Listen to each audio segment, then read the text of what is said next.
यहाँ पे तिलक्षी जुएन जी दिख रहे हैं, तो मैं उनको इनवाइट करना चाहूंगा। तिलक्षी जी, आपको अगर मेरी आवाज आ रही है तो आप अपना टॉपिक जो है power of dreams and goals को कवर कर सकते हैं।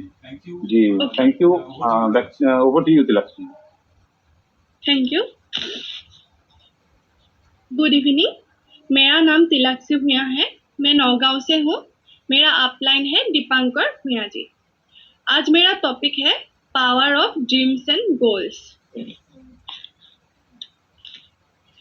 हम बचपन से ही सपने देखते आए हैं, छोटे हो बड़े हो, युवा हो वृद्ध हो, अमीर हो गरीब हो, हर कोई सपना देखता है। जब हम छोटे होते हैं तब लगता है कि हम सभी सपने पूरे कर सकते हैं, लेकिन एक बहुत बड़ी कड़वी सच्चाई है कि सपने सभी के पूरी नहीं हो पाते हैं। क्यों नहीं हो पाते हैं? अगर आपकी सपने केवल अपनी इच्छा हो या फिर केवल अपनी डिजायर हो, तो आप अपने 100% नहीं देंगे उसे पूरा करने में। आप अपने सपनों के प्रति पैशनेट नहीं होंगे तो आपके सपने पूरे नहीं होंगे।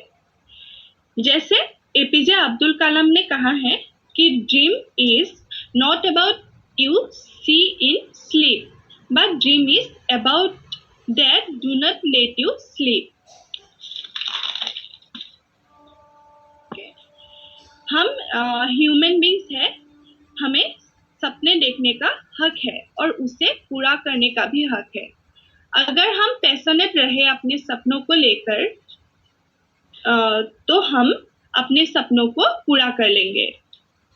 इसका भी एक मेजरमेंट है कि हम हमारे सपनों को कैसे पूरा कर सके,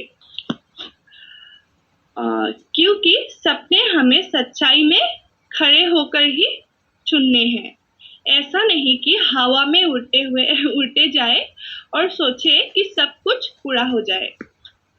तो एक क्राइटेरिया है, एक स्मार्ट वर्ड है, SMART।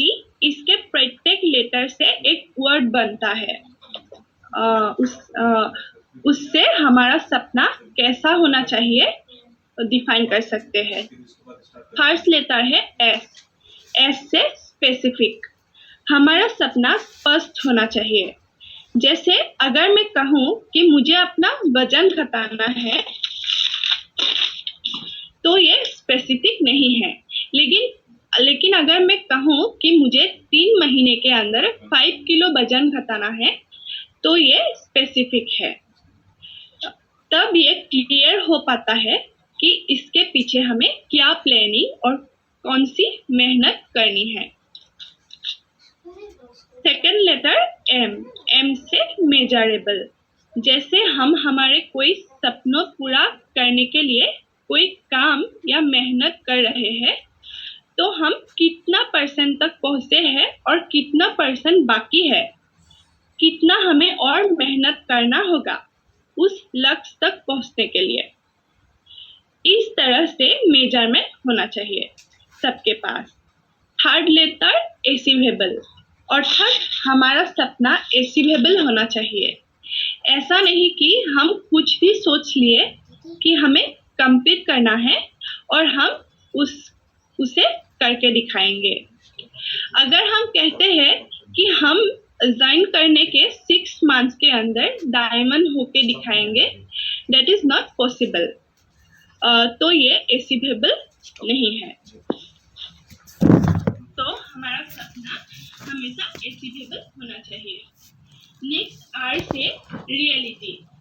ये सपना रियल होना चाहिए। जैसे हम अगर कहें कि हमें 1 महीने के अंदर 25 किलो वजन घटाना है, दिस इज नॉट रियलिटी। ये बिल्कुल पॉसिबल नहीं है। तो हमारे ड्रीम्स रियल होना चाहिए। लास्ट लेटर इज T से टाइम, अर्थात हमें अपने सपनों को पूरा करने के लिए स्पेसिफिक टाइम चूज करके रखना है कि हमें इस टाइम पे इसे कंप्लीट करेंगे। ऐसा नहीं कि हम अपनी पूरी लाइफ उसी सपनों के पीछे लगा दें, क्योंकि सपना एक ही नहीं होते हैं, बहुत सारा हमारा सपना होते हैं पूरा करने के लिए। ये डिफाइन करता है कि हमारा सपना कैसा होना चाहिए। अब हम सपना कैसे पूरा करें? इसे पूरा करने के लिए भी एक मजेदार टेक्निक है। ये है 3V टेक्निक। फर्स्ट V से विजुअलाइज। हमें अपने सपनों को अपने दिमाग और दिल के अंदर ऐसे बचा लेना है कि हमें हर वक्त अपना सपना नजर आए। मतलब हमें पैशनेट होना चाहिए। हम हमारे सपनों को अपने अंदर बसा लेने के साथ साथ उसे लिख के, ड्रॉ करके हमारे वॉल या फिर दरवाजे में हमें लिख के या फिर ड्रॉ करके रखना चाहिए, जहां हम अक्सर जाते रहते हैं। सेकेंड V से वर्बलाइज। हमें अपने सपनों के बारे में अपनी शुभचिंतक और मेंटर से बातें करनी है। जितना हम उनसे बातें करेंगे, हम बातें सीखेंगे भी, और उतना ही हमारा काम करने के लिए पैशन जागृत होगा और उससे हमारा सपना पूरा करने में मदद मिलेगा। थर्ड V से वाइटलाइज, मतलब इम्पोर्टेंस देना। हमारे सपनों को हमें इम्पोर्टेंस देना है। अपने प्रायोरिटी लिस्ट के टॉप 10 में हमें हमारा सपना रखना है और उसके लिए हमें मेहनत करनी है। ये 3V टेक्निक है जिसे हम अपने सपनों को पूरा करने में मदद मिलेगी। तो आइए हम सभी मिलकर अपने सपनों को लिखते हैं और उसे पूरा करने के लिए जी जान से जोड़ जाते हैं। Thank you. Over to host. क्या बात है, जबरदस्त लक्ष्य। और एक पंक्ति जरूर कहना चाहूंगा, आज का जो आपका टॉपिक है, मंजिल तो मिल ही जाएगी, भटकते ही सही पर गुमराह वो हैं जो घर से निकले। और जैसे कि किशोर जी ने इम्पोर्टेंस ऑफ U35 टॉपिक को कवर किया था और आप उस टॉपिक से सामने आकर के दिख रही हैं, तो काफी अच्छा लगा आपका टॉपिक सुन करके और काफी अच्छे ढंग से आपने टॉपिक को कवर किया। और काफी अच्छा ये भी लग रहा है कि जितने पार्टिसिपेंट्स हैं टाइम को देखते हुए अपने टॉपिक को काफी सटीक ढंग से कवर कर रहे हैं। तो आप सभी पार्टिसिपेंट्स को